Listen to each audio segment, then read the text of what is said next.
And we are live. Welcome to episode 45 of the RetroSlot podcast, featuring Streets of Rage 2 and JSniperton. Every time we start, I feel like Briar's like, I wonder how long Jay will keep that stupid face this time. Every time we start, I'm like, I start laughing when I see it. Because I'm usually using the controls for the podcast, and then I look up at the screen and I see it. Shit-eating grin. Yeah. How are you doing, man? It's been 3 weeks now. Doing well. I've been kayaking a lot. I've been biking a lot. I'm trying to really focus on my health. I don't know if I told you this, but I had a couple of worrisome. Actually, there were alerts for my watch. I have an Apple Watch. One of them was an alert that said I was sitting there watching a movie with my wife, and it says your heart rate is awfully high for being sitting still. I'm like, is it really? Huh? Like, I'm not doing anything right now. Why is my heart rate elevated? And the second one was you seem to have low stability while walking. I'm like, oh, really? What does that even mean? I think it's like an alert for old people. Like you need to get a cane or something. So I'm like, well, maybe I can't be having these. I can't be having these. I need to shape it up here, get in shape. So I've been I've been really trying to exercise. I've been trying to exercise for at least 30 minutes to 40. Actually, what I've been using is the Apple Watch. Do you have an Apple Watch? I don't. Okay, so Apple Watch has like an app on it. It's got these like rings that you can fill up, and there's one for exercise. If you do 30 minutes of exercise, it fills up like a green ring, and then there's an activity. If you burn a certain amount of calories per day, it fills up a red ring. And I've been just trying to fill up the rings every day, no doubt, you know. Sonic. That's right. It's a Sonic cosplay. I'm in the Sonic workout. So every day has got to have exercise. I'm really trying to turn the tide here. I feel like the stability thing, like I have a buddy that whenever I walk next to him, he's just like all over the place. And he's been that way since high school. He just Really? like, he's not somebody that walks in a straight line. Like he'll just like bump into you while he's walking. I'm like, dude, stay in your lane, man. We're literally walking in a straight line on the sidewalk. And he's just like, yeah. I feel I had started to kind of shuffle around the house a little bit, if that makes sense. Instead of like walking with determination and power, you know what I mean? Like I kind of was just like shuffling around, and I had a back injury, and it really put me on my ass. But then I did not bounce off of that back injury. I did not like come out of that with, really trying to get healthy. I just kind of stayed sedentary, Yeah. So yeah. How are you, man? I hear you. We're okay. We got a new puppy a few weeks ago. That's right. And also I went to PAX West, but the puppy has been a handful. So he's a 6-month-old beagle, and he was part of a rescue effort there was a puppy mill in Virginia with over 4,000 puppies. I can't remember, were we talking about the potential of me getting it? Like I had just mentioned it last time or whatever. Yeah. So we ended up going to meet the dog, and of course we came home with him because I get attached. Sure. So, but he's a smart dog. He's a good dog. He's great with the kids, but he's chewing on shit. He's chewing up wires, and he was chewing on the corner of a chair, and he's like scratching and clawing at the carpets and ripping up corners of the cart. And we got him toys. We got him we've been taking him for walks, at least 30 to 45 minute walk a day. Running him around the backyard, really trying to keep him stimulated, but his ass is chewing on everything. And sometimes they outgrow that. Yeah. Sometimes they don't. Our other beagle never did that because we got him when he was 2.5. But yeah, I bought some spray bottles, and I was like, I started to do that yesterday, and then I did some research, and I was like, I don't know if spray bottles is the way to go because I don't think it's a good long-term solution. Okay, because they chew just when you can't see them. that's the thing with spray bottles. Like they start to understand that if you're not around, Yeah, there's anything nothing goes. keeping them Yeah. from doing that stuff. So I think trying to train him with positive reinforcement and other alternatives to chewing on things that he shouldn't be is where we're at. But it's going to be a long process. And then PAX West was good. I only went in the con. I was there from Thursday till Monday, and I went inside the building for like 4 hours total, 5 hours Wow, total, really? maybe. Yeah, I don't know. Like I walked around, I saw what I wanted to see. Like I didn't really want to like stop and wait in line and play games. Yeah. Picked up a few things from Limited Run, which I'll show later. I'm interested to hear your experience with Limited Run. Yeah, I had never bought anything from Limited Run, but they were there, and I was like, stuff that you can't get elsewhere, and they were at retail prices, not eBay prices. So. Yeah. They suckered me for sure. But otherwise, we're good. It was a good trip. Got to catch up with some old friends that I haven't seen in a few years, and That must have been nice. Sick kiddo the last few days, but otherwise good. That's good. Yeah. What was PAX West like post-pandemic? Were there still people wearing masks, or were masks just out of the question? It was no more masks. It was required to wear masks in the building, and you also had to have positive record of COVID vaccination. Oh, really? Just to get you had like a wristband that was basically showing people that you had a positive or not positive COVID, but you had gotten your vaccination, and everything, and then you had your PAX West badge. So interesting. They required that. I'd say it was pretty close to old PAX vibes. Not as many people, but from what I saw, more than last year because I didn't go last year. And last year, from what I saw from pictures, was pretty skeleton.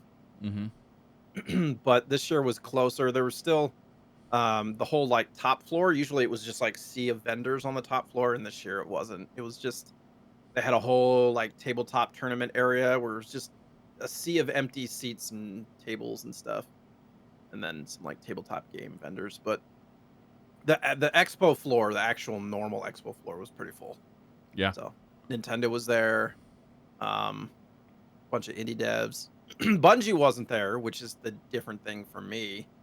Usually I go and I'm hanging around the Bungie booth and going through the line and getting the whatever rewards they have for that a few times, and they weren't there, so I wasn't really invested. But fortunately, I didn't pay for my ticket. Was able to get a free pass, so yeah, it's good though. What was the best thing you saw while you were there? Oh gosh, I mean, unrelated to the con completely for me personally. Being able to do like quote unquote networking things and meeting new people in the industry, like talking to Twitch staff. I got to see the Twitch. I got to go to the Twitch office in Seattle, which I've never been to a Twitch office. So I got invited to do like a feedback session dinner thing. And so I went, and it was like most of an afternoon, and got to. It's a very small office in Seattle. It's just like one floor of the Amazon building, and that was it. But it was cool to just go and give feedback on Twitch, and because I love that stuff. Yeah. The dev side, problem solving, talking about things, like getting insight from the president was there. I don't remember his name, but the guy with the long blonde hair, he was there, and so he was giving us like immediate feedback. There'd be like, why is this way? And he's like, well, and he'd go on and kind of explain why they're just, but like you don't often get that feedback that quick from Twitch, so it was good. Or any feedback, right? Like, yeah. So it was good to get that stuff, and but yeah, that was probably the highlight, and then just hanging out with my buddies, and I showed. So we went one day as the three of us, and so I kind of took them in, and I was kind of explaining stuff, and my one buddy who's now a pilot for Delta hasn't played video games regularly since like the 360. He's like, "Is there any flight sims?" And I'm like, "I don't think so." Like, yeah, Microsoft Flight Sim. Right, but I mean at PAX. Oh, yeah, no. So he was like looking for stuff to do there. He wanted to play games, and I'm like, unless you want to stand in line. Yeah. So we played a few games, but he was done in like an hour. He's like, I'm done. Let's go. Yeah. And then that's how I feel about him too. I'm with your buddy there. I'm like, unless I'm there for like, you know, like a purpose that's kind of like work related. Yeah. Like me just walking the floor, hour tops, and I'm. Yeah, well, I'm the same way too, but my other buddy JSniperton was like, he was like all about it. He's like talking to the indie devs and like Oh, really okay. trying to connect with people. But then our other buddy's like, no, let's go. Yeah. And so I'll I meet was you like, at the all bar. right. I'll be Yeah, waiting. right. Like, good thing you spend $65 to come in here for an hour. Yeah. All right. Yeah. But it was good. The indie devs usually at those things are, to me, the most interesting thing because normally I haven't seen the game that they're repping yet. Mm-hmm. And the dev is actually right there in the booth, right? Yeah. So it's like way more interesting than go and talk a PR person about a game that you've been looking at trailers for the last 6 months, you know, like a AAA game. Right.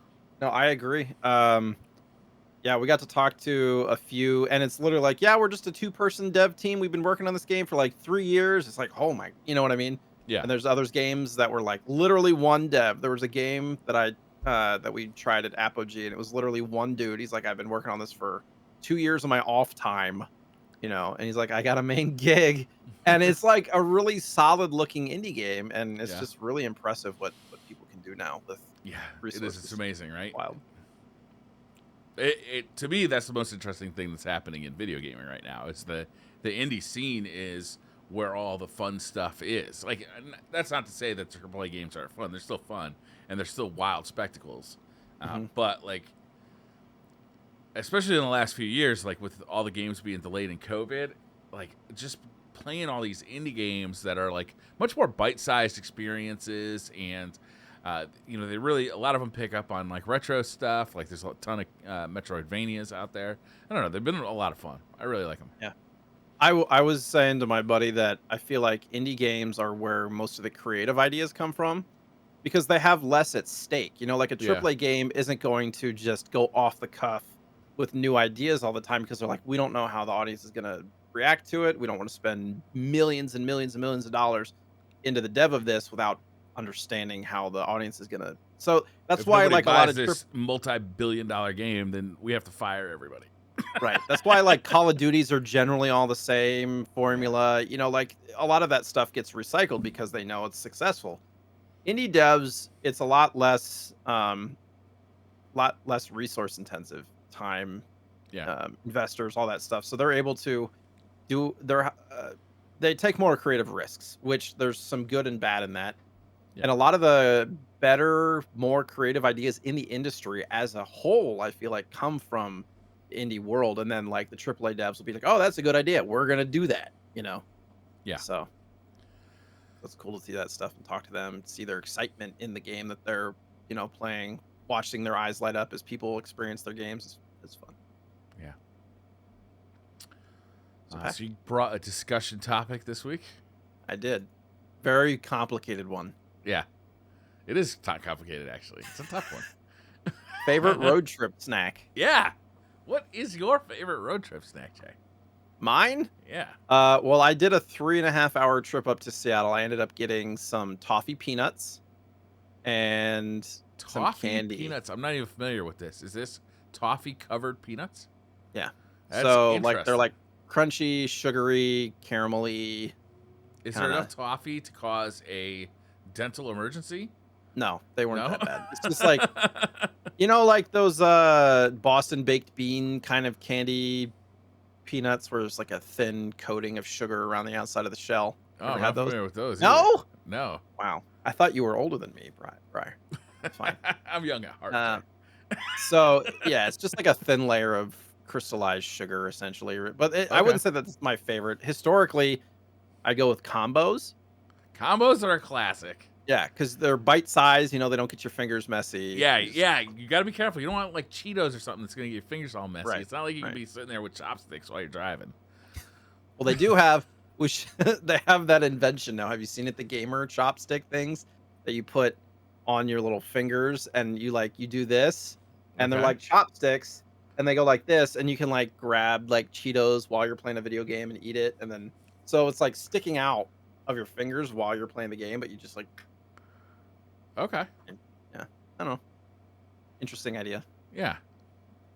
Seen sponsorship so videos of that stuff. A good road trip has to have has to be filling, but not like it. You don't want to be logy after you eat it, right? Good road trip. What was that word? Logy, like you don't want to be tired. Yeah, is You don't logy a wanna feel word? all- Sure. I've not heard that, but I believe you. You know what I'm saying? You don't be all like, Right? after you eat it, You right? don't want to be. Yeah. You don't want it to be messy. Like you don't want Mhm. powdered donuts, right? Because that's Mhm. just gonna be all over the place. It's a mistake. Yeah. We've all made that this was a mistake delicious once. mistake. We made that mistake once. Combos is kid. a good one. When I eat combos, I often find myself like putting it in my mouth, the combo, and cracking it, Mm-hmm. and like eating the pretzel or the cracker outside, and then Mm-hmm. the filling. Yeah. You know, like so it's a little bit. There's a little bit of entertainment factor there Mm-hmm. of actually like cracking these things open. Nuts are a favorite of mine, like cashews, salted cashews, or something like that. Yeah, I knew you liked nuts, Briar. You know it. It says it on the back of my Crocs. I love nuts. Is that like a tramp stamp for your Crocs? Yeah. Oh, you don't have a tramp stamp on your Crocs? I don't have Crocs. My daughter does. Oh God, I should stay away from this discussion. All right. I just actually got two pairs of Crocs in the mail. I'm a little concerned that they are going to discontinue my favorite Crocs, which You're are stocking up. Yeah, I am. My favorite Crocs they're like Croc material on the bottom, like just the sole is like that Croc material, but the top is actually like a canvas, almost looks like a boat shoe. Mm-hmm. And they're perfect because you could get away with them wearing them out of the house. You know, look, you're not gonna wear them to like, you know what I'm saying? Like you can get away with it, but they're also perfect as like slippers because they just like slip on canvas shoes, but with that Croc material on the bottom. And like I noticed that they didn't have any of the other colors anymore on their website, and they didn't have any sizes. So I went on Amazon real quick. I'm like, I'm gonna stock up on these so I have them for the next couple of years. Because when I find a shoe that I like to, because they discontinue shoes all the time. I've been buying the same Nike Revolution brand. Like they've had different numbers of Revolution shoes, but that one specifically I've been buying nonstop since 2013. Yeah. Once I found those shoes, like that's all I bought for myself. Yeah.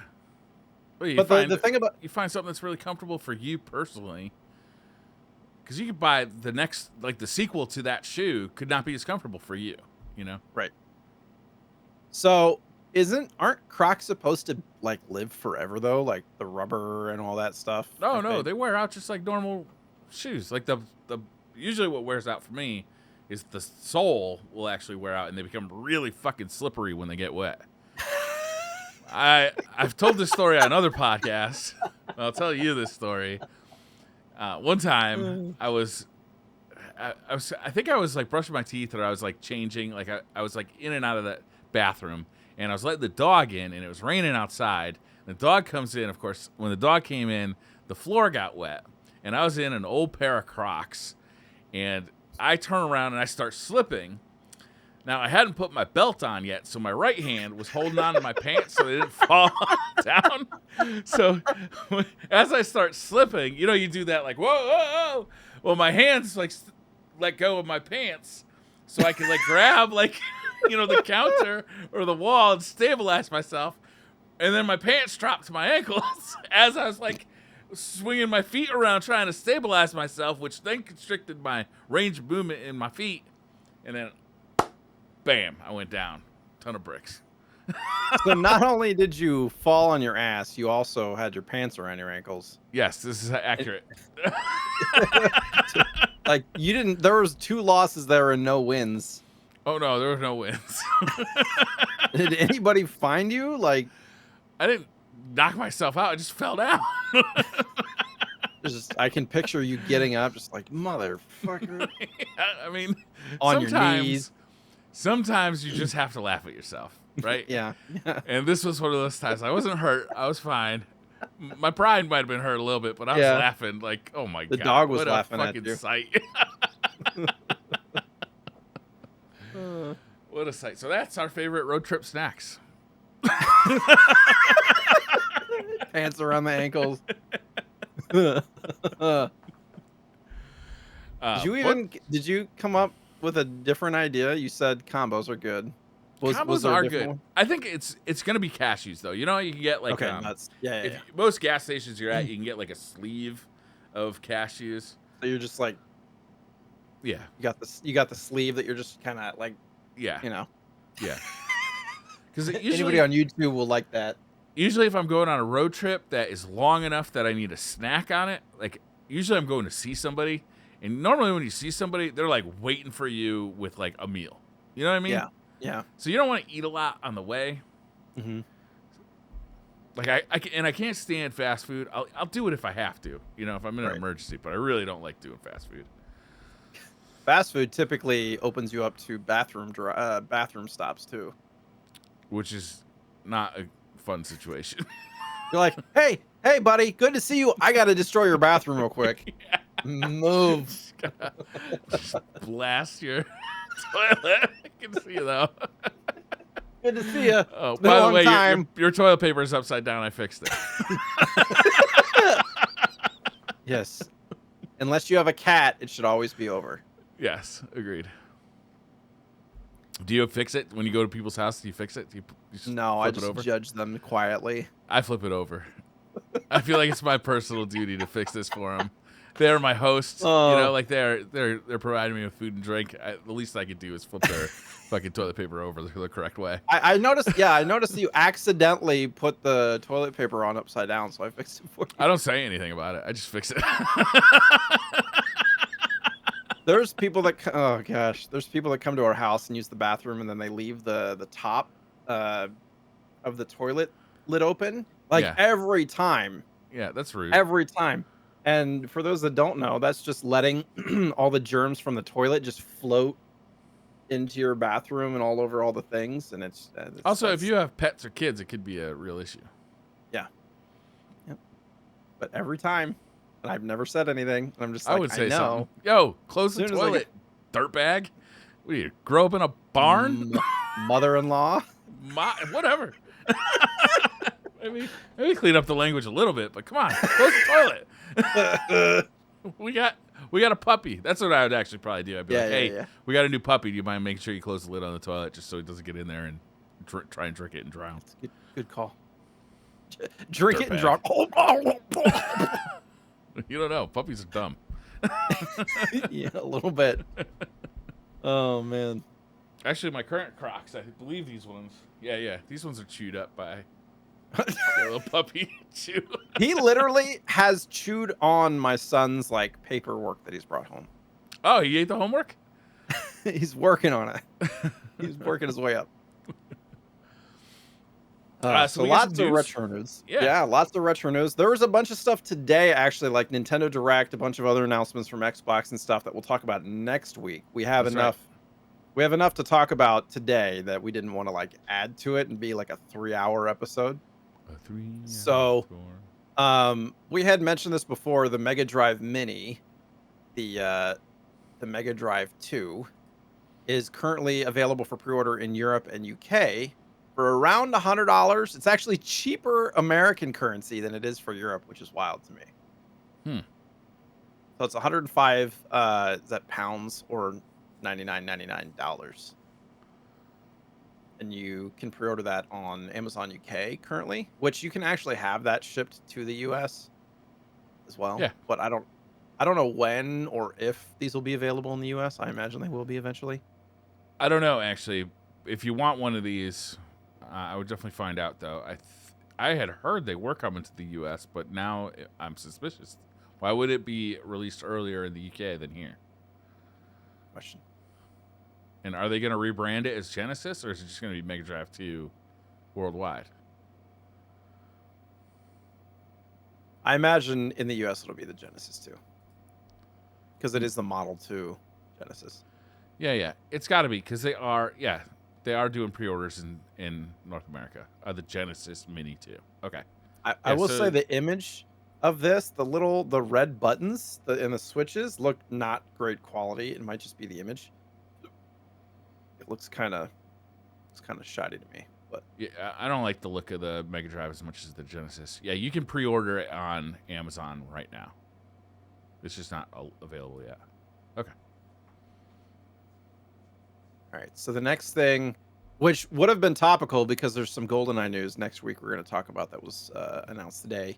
Stupid Mario Bros. 1 fan created a Mario 64 GoldenEye crossover level. I have got And to play this. I watched this video and it's like, I don't know if it's the absolute first. I think it's the absolute first video level in Super Mario 64. At least I don't know which star of the level. You know how Super Mario Yeah. 64 had like you'd have to choose and you'd go in and it kind of have a different premise in the level. Yeah. The one where you race the giant turtle is the video of this, and it's basically GoldenEye-ified, and you have a freaking like AK. I don't. You start with the pistol, and then you can pick up an AK-47, and you're like shooting bombs and other characters as you race. And there's like the GoldenEye explosions and stuff. It's just the bombs look like Bond villains. They just have that like look, like they're nefarious. You know, it's just wild to me to watch this. Yeah, this But is it's amazing. like So did he make this in the GoldenEye engine?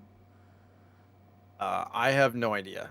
Because it looks like the explosions and kind of the way the character moves all look very GoldenEye, but obviously the level is Super Mario 64.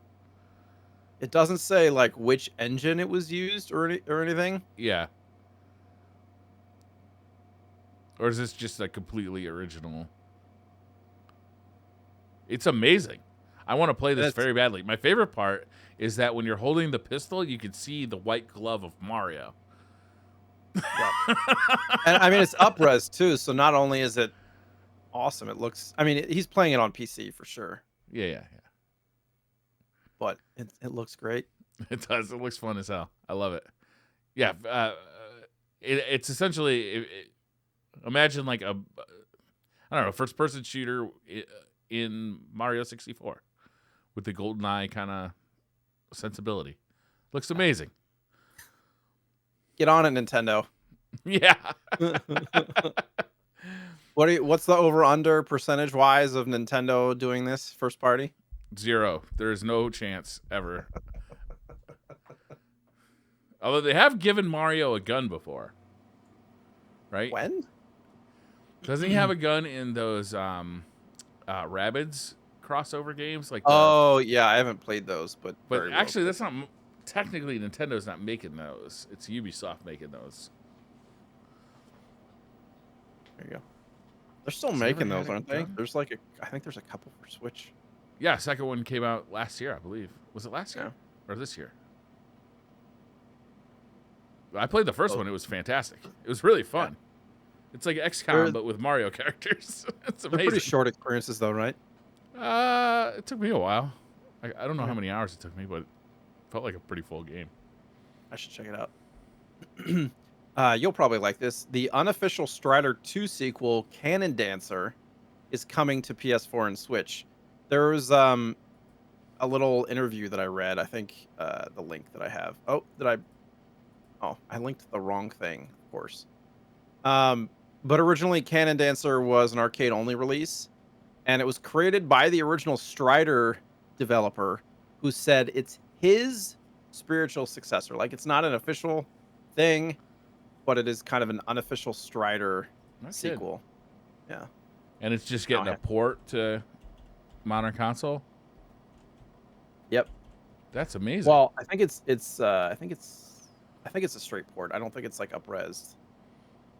This looks just like Strider. How come I never knew about this game? It's amazing looking. Yeah. Okay, I'm in. I'll buy this. I love Strider. Cannon Dancer. Yeah, that whole Strider situation was really weird. There was a sequel. There's a Strider 2 that came out on Genesis, but it was made by a different company, and everybody seems to agree that it just sucks. And then there was another Strider 2 that came out on PlayStation that was pretty good. Yeah, cool. It says it does say it's coming to Switch and PS4.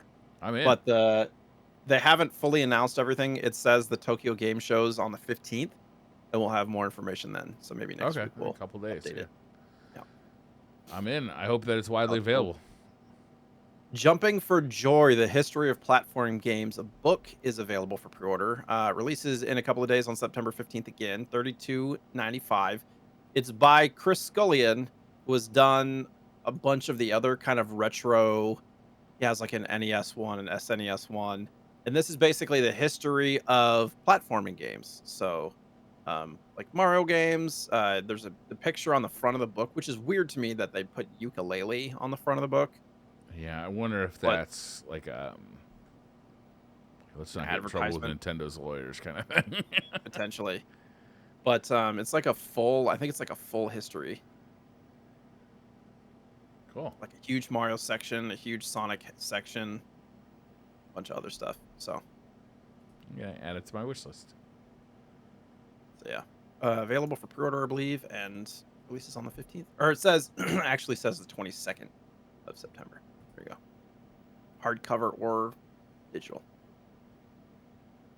Oh yeah, he's got a ton Next, of books here, doesn't he? yeah, he does. I have the SNES book. Encyclopedia, the SNES Encyclopedia. Mm-hmm. Every Pretty game good. released. It's only $14.99. SNES one, Oh, that's paperback for a probably. Kindle. For hardcover, it's $40.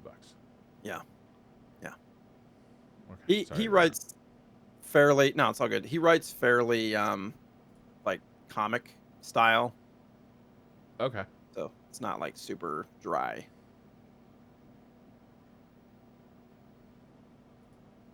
But yeah, the next piece of news: Sega Games, Space Channel 5, and Comic Zones apparently are getting movies. Yeah. This is some weird choices, isn't it? I mean, Comic Zone could be cool, like a comic book related movie, but Space Channel 5? I think both of them are pretty odd choices. Space Channel 5, I could see something with Cheap licensing. I mean, I don't even know. Like, I've never played Space Channel 5, so I really I haven't played I don't either, really know yeah. much about it. All I know is like the marketing and like what it looks like. So it's hard for me to say like what do you do with something like that. Comic Zone, I guess I could see it. You know, comics, obviously comic movies are hot, so like, Mhm. but I mean, the whole gimmick of this game, this is actually one of those games that I kind of have on my short list for us to play on this Mhm. show, because it's so weird. It's such a weird game because you in that game, the whole gimmick is that you move from cell to cell as if you're on the Mhm. comic book page, and your character like has to traverse like the page of the comic book, which is Right. really cool. But like, how do you how does that translate into a movie? That's a good question. I mean, so my main concern is like, where's the market for these? Unless they're incredibly well done, which is possible. You Yeah, know, there's been kind of cheaper or lesser known IPs that have been done really well and become household names. But like, is there much of a fan base for these games to get it started? there is definitely a fan base for Space Channel 5. It's passionate. I don't know how big it is. I mean, it's definitely not as big as the Sonic the Hedgehog fan base. Isn't Space Channel 5 like a dancing game? I think so. I really don't know. I've never played it. I've only seen it from afar. I should check it out sometime, I guess. Like some kind of rhythm game. I really don't know what it is. Like, I've Yeah, never that's what I played it, thought. you know? I'm gonna Yeah. But I mean, Sega has so many fucking awesome properties. Even in this article, they like list off like, what about Shinobi? Like Mega Movie Shinobi or Altered Beast or Golden Axe. I'm like, to me, like, yeah, those are much more obvious properties. They're much more famous than either of these two, and they just like you can easily see what do I do? How do I make a Shinobi? A Shinobi movie. Well, I mean, there's tons of ninja movies, so it's not like a stretch to figure that one out. Altered Beast, like that game wasn't big on story, but you can see like the coolness factor, like having a guy like transform in and all stuff. And Golden Axe, like, you know, right now two of the biggest TV shows are Lord of the Rings and Game of Thrones. Like, Fantasy, magic. yeah, Golden Axe Yeah. slides right into there, honestly. Okay. Probably be cooler because there'd be a lot more fighting. Less yeah, drama, more fighting. yeah. Hopefully, I mean, Game of Thrones had quite a bit, didn't it? But they got more as they went on. Like the early seasons didn't have much fighting. a lot of story stuff. Yeah, I think. Sunsoft. Yeah. Sorry, go ahead. Finish your No, thought. go ahead. It's just weird. It's a weird selection from Sega. It is. It is. We'll see. There's not much news in the way of like when that's coming out either. So a couple of years maybe. Sunsoft. We haven't heard from them in a long time, but they've got some working titles that they're bringing forward. It looks to me like they're just ports, Okay, but they're not new games under the right, Sunsoft. but they're bringing like overseas games to the US market. Okay. So Gimmick, Icky Unite, and Euphoria. Okay. So these are from like the Famicom and things like that. And I'm trying to remember when it's coming. I don't know if there's a full announcement of like what console or what the dates are, but they're coming. It says in and this Sunsoft article that is you back. linked that are looking to bring them to Nintendo Switch, PlayStation 4, Windows, and Xbox One. So all the current stuff. Well, PlayStation 4, not PlayStation 5, I guess. The weird thing That's is great. to me that they just look like ports. It just looks like, there's no up-resing or anything really. Well, I mean, there's a lot of people doing that, right? Like that's what Limited Run is making their whole business off of. It's just porting Sure. games to modern consoles so anybody can play them. But there's a video here that you can watch from the like new Sunsoft YouTube channel. It's called Sunsoft Official. And it's basically, I don't know if it's the head developer or just the person who's in charge now, and he's kind of talking through. It's a bit cheesy, but I mean, it's kind of how retro games are sometimes anyway. So you can watch through that video. It's like 9 minutes long to kind of see the story of why they're bringing these games back. Money. Yep. Nah, it's for just, archiving reasons. No money involved at all. Everything's available for free. No. Konami teasing that they could be bringing back a beloved RPG series, and there's been some speculation that it could be Suikoden. That would be popular. We have not seen one in a hot minute since PS2, right? Or was that the last one? PS2? I don't know. Because there was 3, 4, 5 were on PS2. I don't know of any since then. But hopefully more information at the Tokyo Game Show again in a couple of days. So probably have an update on that next week. Do you think this is more likely to be a new Suikoden game or a remaster or re-release of old? That's a good question. I think it's more likely, knowing what Konami's been up to lately, and like seeing that they've done the Contra anniversary pack, 2 Castlevania anniversary packs. Like, what's next? Oh, how about Suikoden? Put 1 through 5 on a collection. How about you get 1 and 2 on a disc 1, and then in a year we'll give you 3 through 5. Damn it! I haven't played through them, so if they were like up-resed at least a little bit and in decent playable condition, I'd probably pick them up because they're highly touted, very expensive, hard to find games. At least Suikoden 2 and 5 are quite expensive. 1 is fairly expensive. 3 and 4 not as much. They're on the PlayStation Store though, right? So you can download them and play them on a PlayStation. I would imagine so. I don't know for sure. It's a good question. I don't know. I should probably find out. A lot of those PS classics are on there. You can play them. Yeah. And apparently, potentially a Silent Hill reboot of some sort as well, which I feel like is topical because, Resident Evil reboots have been so popular. I'll believe it when I see it, though. I've been hearing that rumor, I think, for about 5 to 10 years. Okay. Remember, they just did a Silent Hill reboot not that long ago, didn't they? And it went over like a bag of shit. Well, it was literally like a barely up-resed version, wasn't it? It wasn't even. Oh, I thought it was a full reboot. I'm not a Silent Hill person, so I'm not either. I didn't pay attention to it too much. Let us know on Twitter. Tell us all about Silent Hill. Yeah, that's another community that is small but passionate. Yes.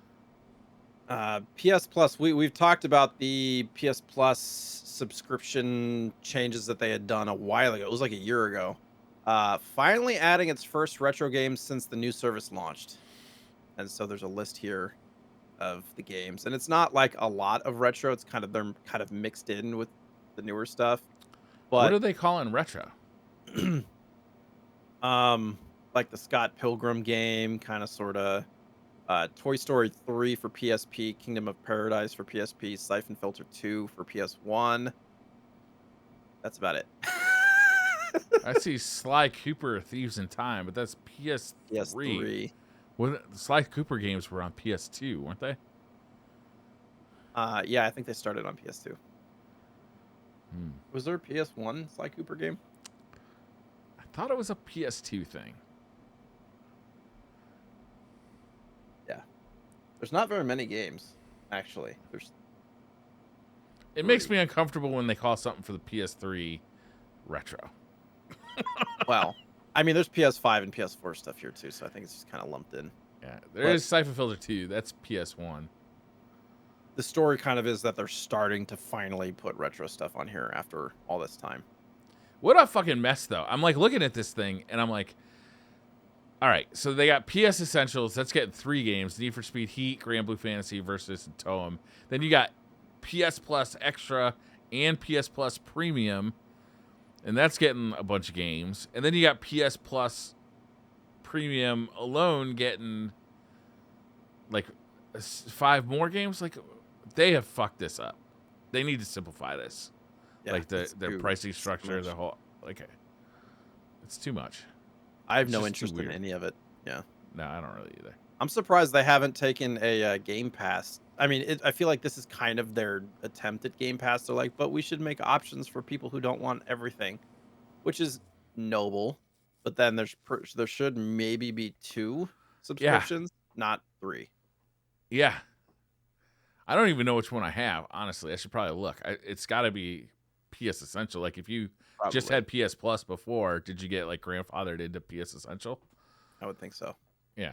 But the thing that's frustrating, yeah, old PS Plus, like years and years ago, you could get retro games for free on PS Plus. Oh, really? Yeah, and you could play them on your PSP or your Vita or whatever they were available on. There's like, cross play, similar to what Xbox does now, and they've like made it tougher to do that, which is odd. It is hard for Sony to find an answer to Game Pass. It really is. Yeah. But this ain't it. Definitely not. I wonder if Nintendo's they had some new games announced today too that we'll talk about next week for Nintendo expansion pass and stuff. Expansion pack.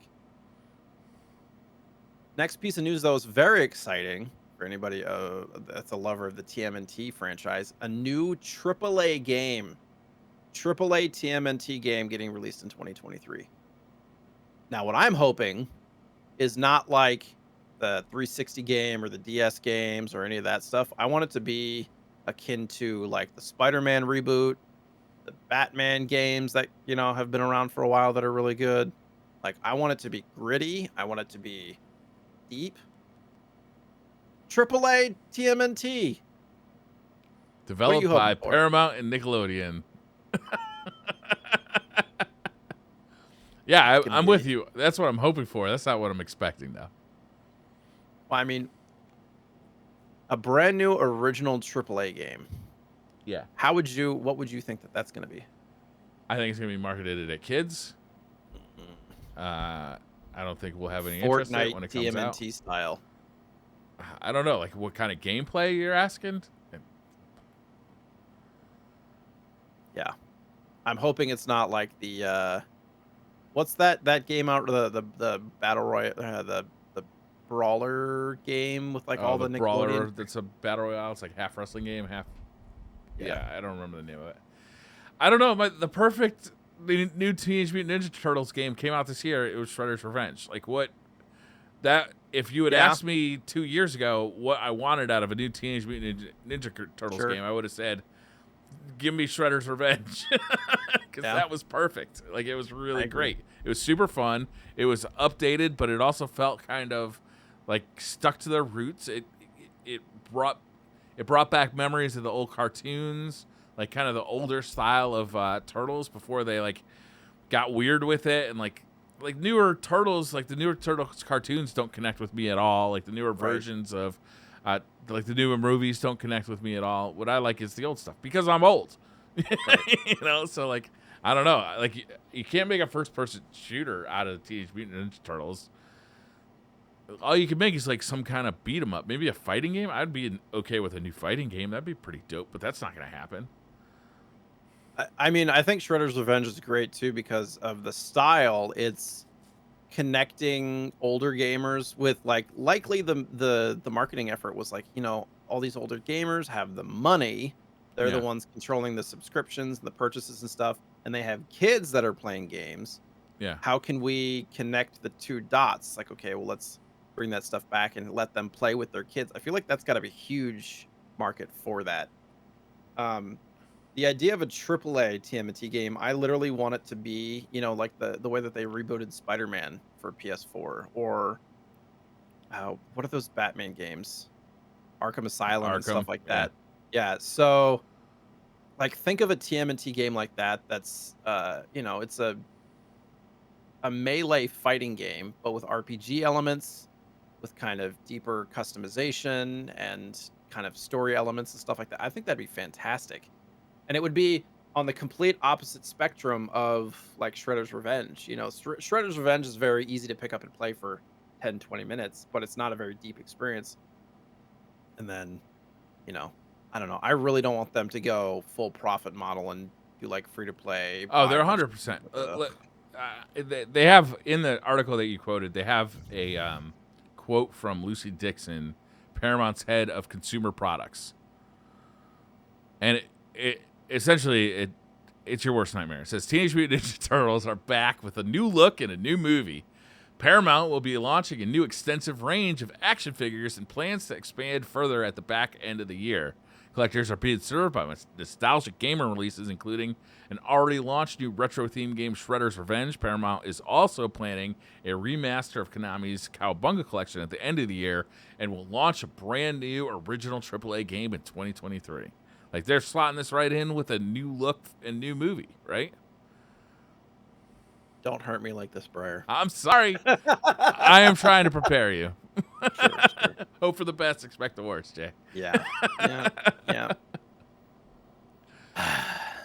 Man, that'd be exciting though.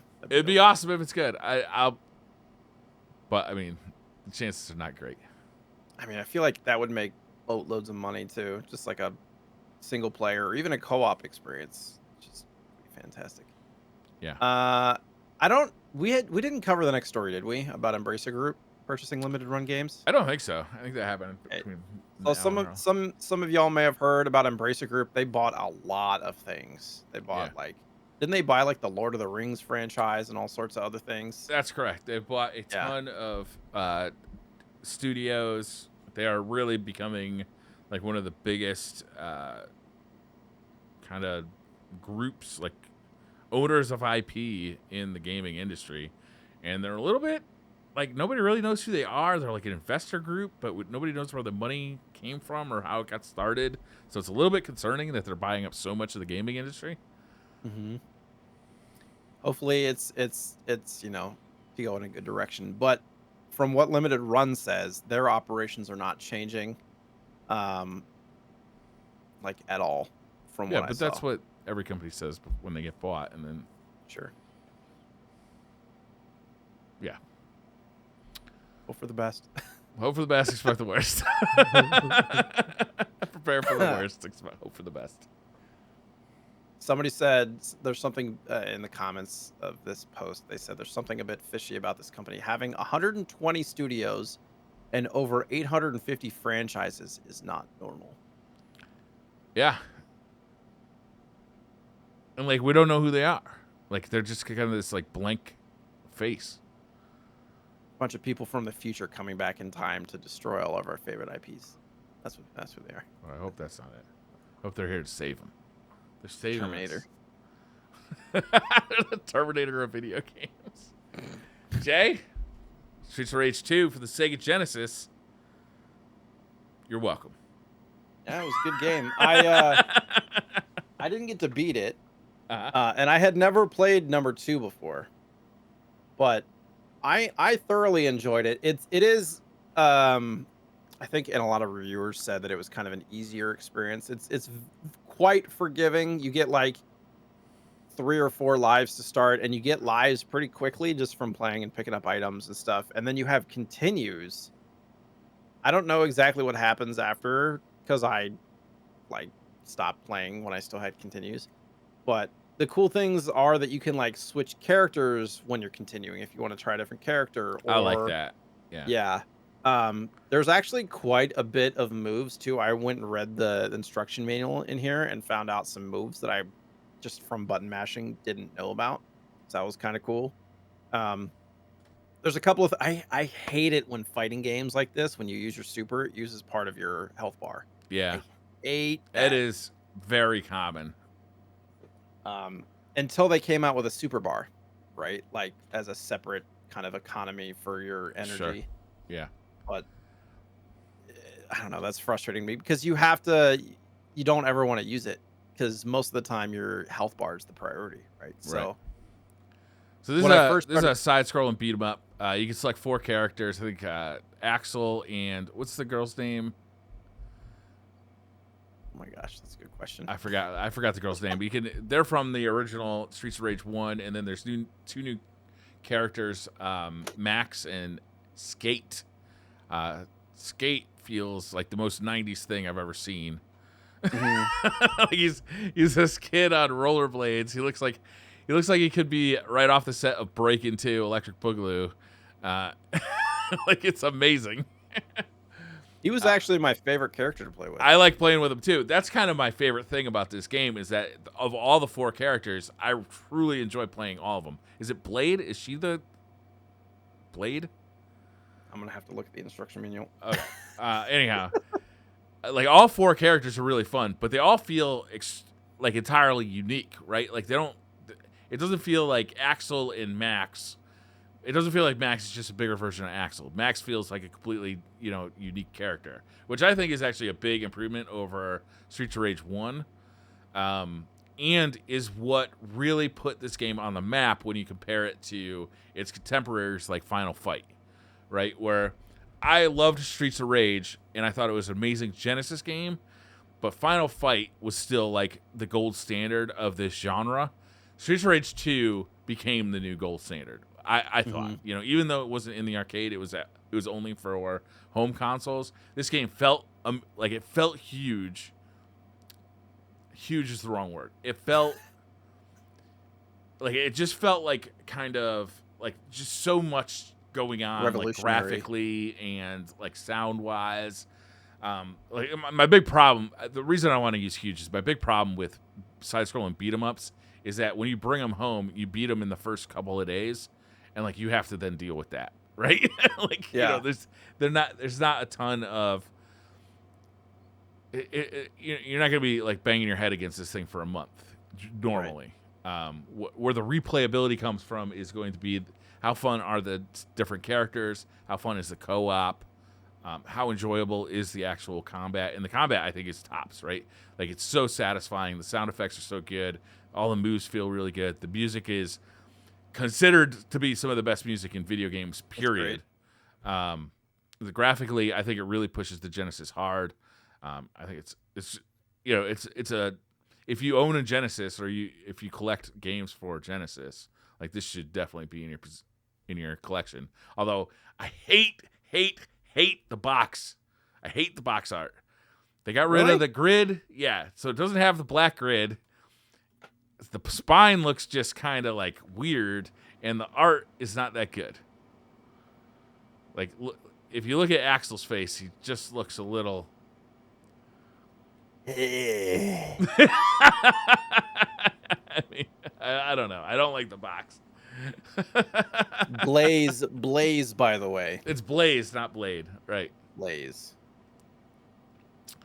Yeah, I love this game. I think it's really good. I mean, I bought the first 2 games when I was a kid for myself, and I was a little disappointed after beating the game for the first time, but I played it a ton. When friends would come over, it was an easy like co-op experience with friends, right? It's like you can just jump in there and have a good time.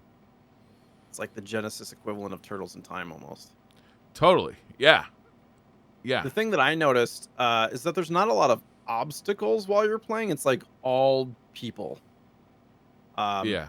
Sometimes there's like vehicles that they're on that they come out, and then they have the weapons. But playing through this is, you're playing something like TMNT tournaments or Turtles in Time. There's like cranes and wrecking balls and all these obstacles that you have to avoid. There's not as much of that in this game. That's true. But they often inundate you with just a bunch of enemies swarming you all the time, and there's a couple of frustrating things mechanically. Like we talked about this. I can't remember what other game we talked about. It's like when you're fighting a dude, you want the people behind you to wait their turn, and then they'll come up and just like you're mid kick in midair, and then somebody's like hitting you from behind. To take you out of it and stuff like that. I mean, that's what makes these games kind of difficult, right? Or it's like it's what if everybody just waited their turn, it would be too easy. You know what I mean? What I don't like about this game, my biggest complaint about this game is like everybody walks off the screen and they'll just fucking stay there. Like they will just like bosses too. They'll just like walk right off the screen. That's something. Did you play Streets of Rage 4? No. I didn't. Okay, that's something they definitely fixed in Streets of Rage 4 is they really keep everybody on the screen much better. Mm-hmm. Streets of Rage 4, by the way, is fantastic. I think it's better than this game. Like I think it's one of the best brawlers they've ever made, and there's so much content in it that it really keeps you playing for a long time, even after you beat the story mode of the game. It's a really fun Game Pass, game. Isn't it? I think so. Yeah. Yeah. So many good games on Game Pass. Yeah, there's a version of it for PlayStation 4 as well that has like all the DLC included on the disc too, if you're a physical collector. Yeah, it's really fantastic. Yeah, trying to think of what else in this game. Some of the weapon stuff, it's tough because you'll like have a lead pipe. And you'll go to hit somebody with it, and it'll grab the person and drop the lead pipe instead. Yes. You're like, no, I wanted to hit him. Like just little things like that. But very minor kind of critiques, I would say. Ultimately, it was very fun. The music, like you said, that's the first thing you notice when you boot up this game. They do like kind of the pre-story moment, and there's this music going in the background, and it is delightful. It's great. Sets the tone for sure. Yeah. Yeah, the music in the levels, but also the music just when you start the game up is pretty good. I don't think that the sound effects get enough love, though. Like, the music gets all the love, but the sound effects are so satisfying. Like, each smack, like, you really feel it. It makes you feel like you're connected. Like, you really beat the shit out of somebody. You put in the notes here that this supports the Sega Activator? I didn't know that. Yeah, it's not one of the official ones, but I don't know if the link is to the video, but I saw it is. So if you go watch that video of somebody on Twitter, basically you can the Sega Activator, which I didn't even know what it was until I did this. It's like this little ring, or not little. It's pretty big. It's like a probably 4 to 5 inches wide, and it's like a big kind of hexagonal ring that goes around on the ground, and it's thin. It's probably like 3 foot. 3.5 feet, 4 feet wide. It's made out of plastic, and it's got these infrared kind of, sensors and beams that shoot up from the floor.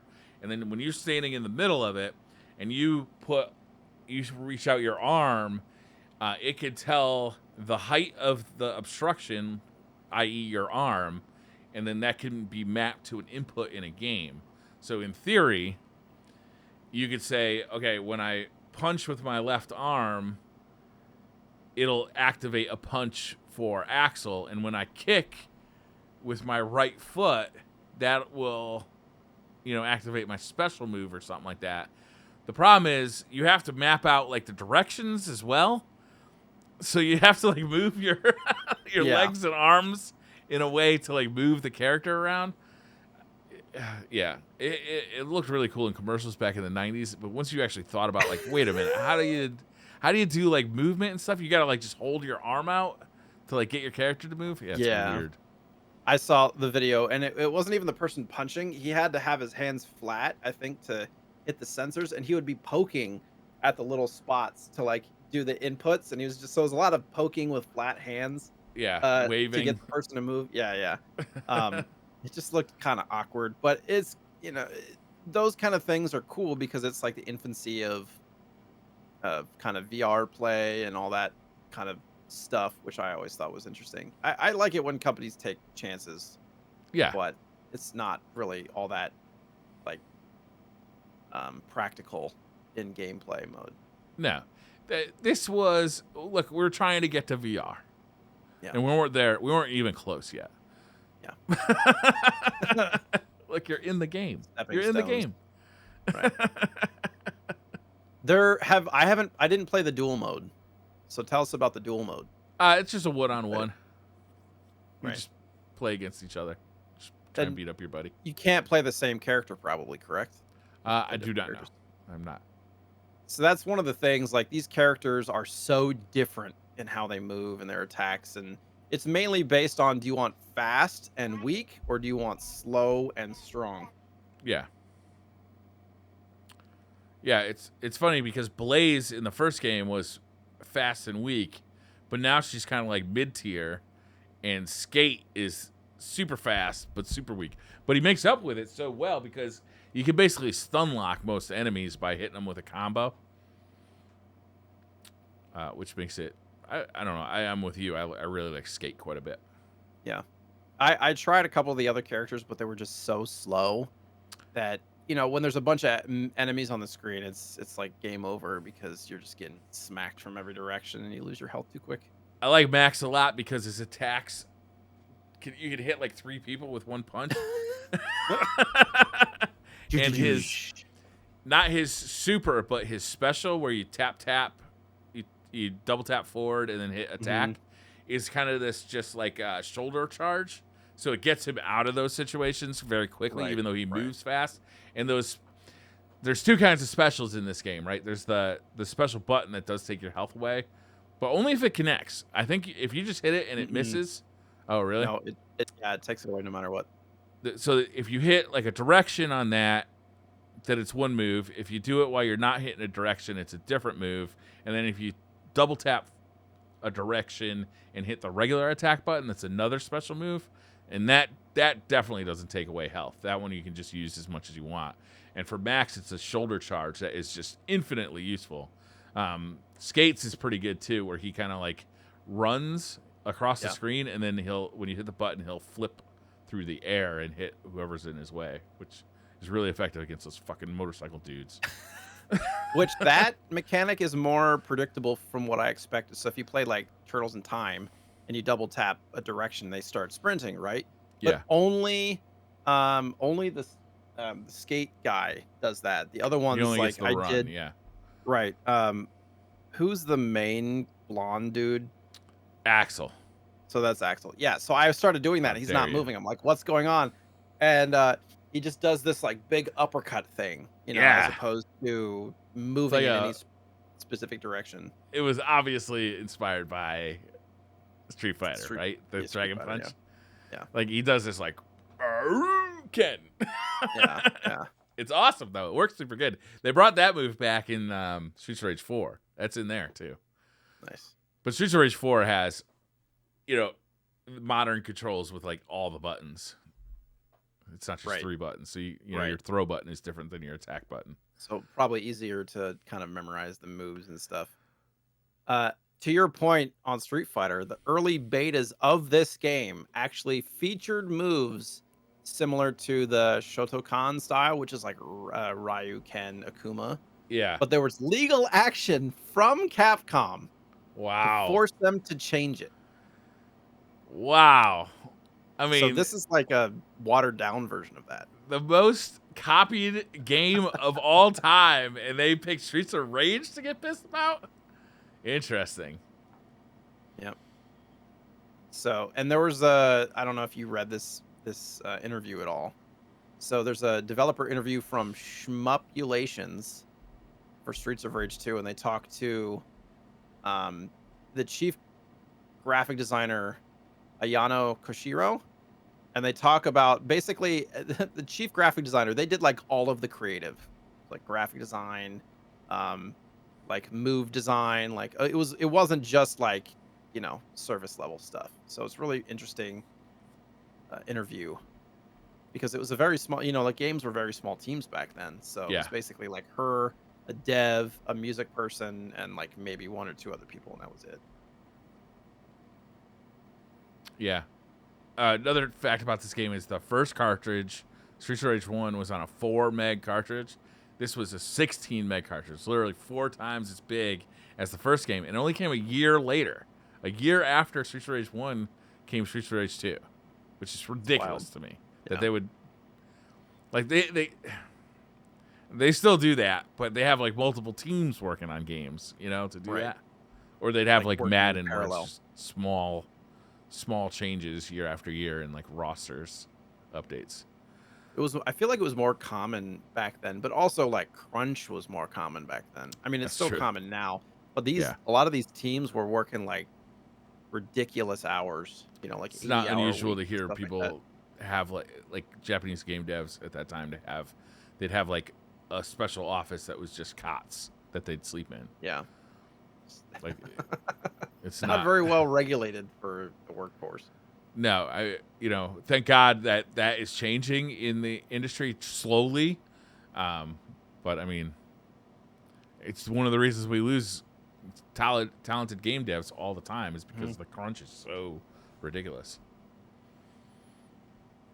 It's one of the things I'm worried about with God of War Ragnarok is God of War, like they really had a hell of a crunch getting that game out, and God of War Ragnarok is coming kind of hot on the heels of that game.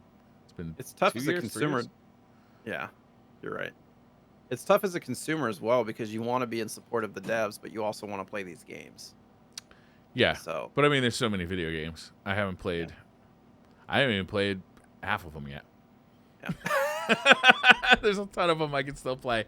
I'd rather people. I want to see. That's what I used to say on DCP. I want to see happy devs. About Bungie, I want to see happy devs. I want to see Ferraris in the parking lot, but I want a fucking awesome game. Yeah, right.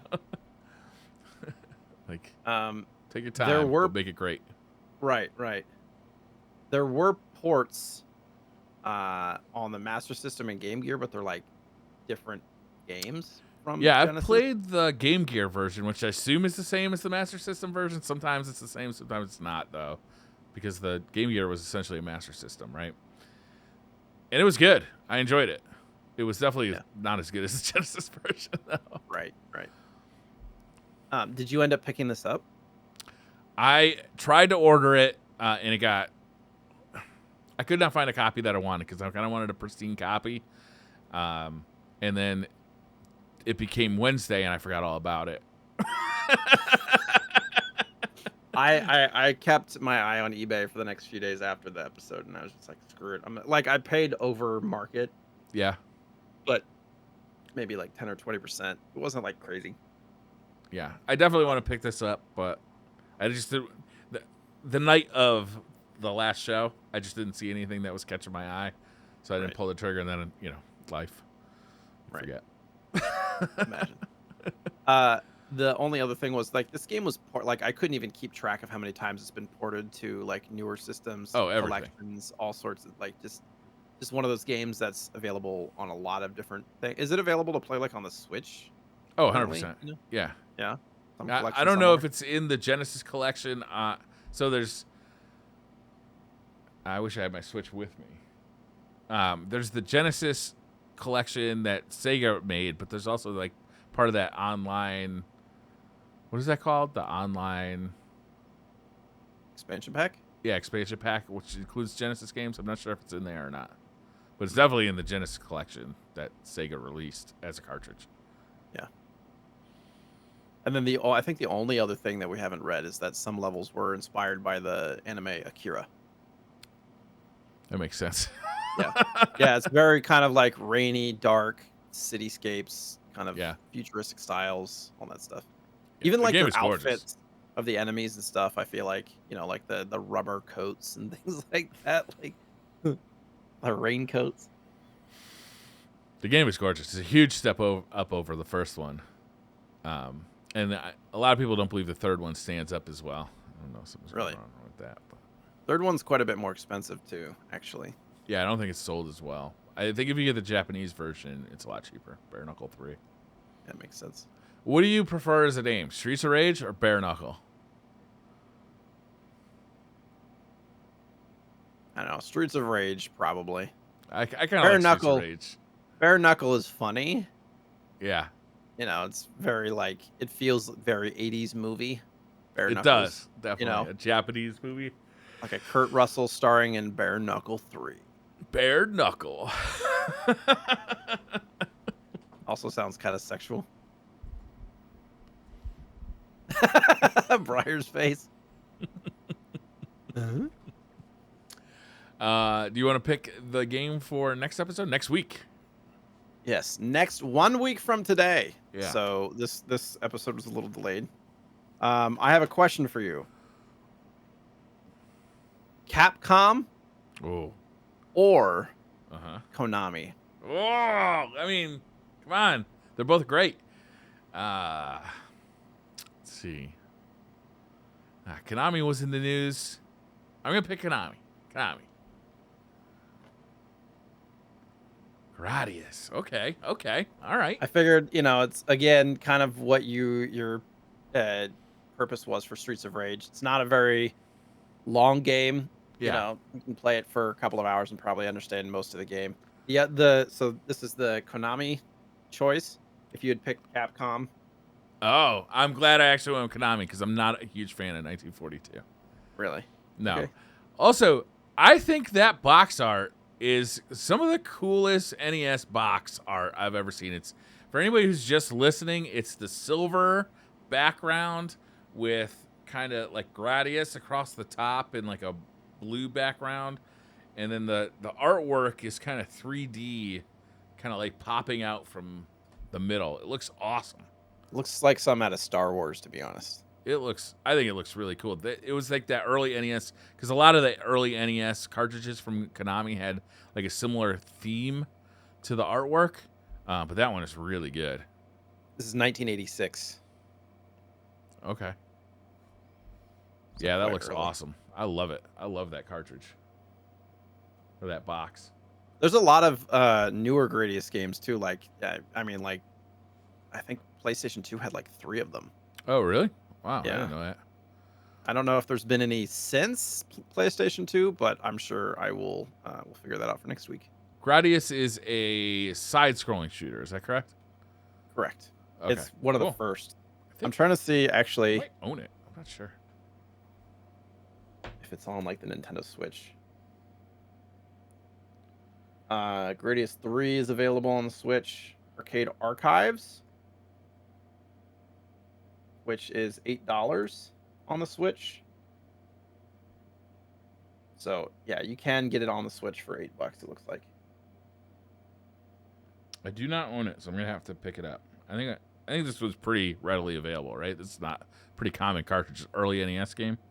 Yeah, it's not. Just the cart only is not very expensive. I don't think even a complete copy is all that expensive, to be honest. Yeah.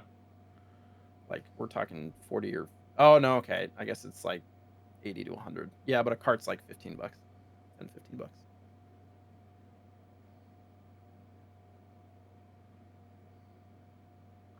All right, I'm looking forward to that. Good pick, Jay. Gradius. It'll be fun for the NES. Do you have any pickups for this week? I don't believe so. No. Okay. I do have a few this week. So Streets of Rage 2, yeah. Like I said, I did get it complete. Spent a little bit over market, but it's in solid shape. I may have taken a copy that you wanted. The cart's in fantastic shape. So that's one of the things that I really look for in Genesis games. Yeah. Is the condition of the cart. Like you can see the. Does the cartridge have the grid on it? The black grid on it? Yeah, it does. What the fuck? Why would they? It's very faint though. It's very faint. Yeah. I love the black grid. It's so Genesis. I hate the cartridges. They move to the red. Like you can see in the camera, these are my grid cartridges and these are my red box Genesis cartridges. I don't separate them by alphabetical. I have them by Color. the style of the cartridge. Yeah. Or the style of the That makes box. sense. Yeah. So then the other things that I got a few things from Limited Run. I had never bought anything from Limited Run ever.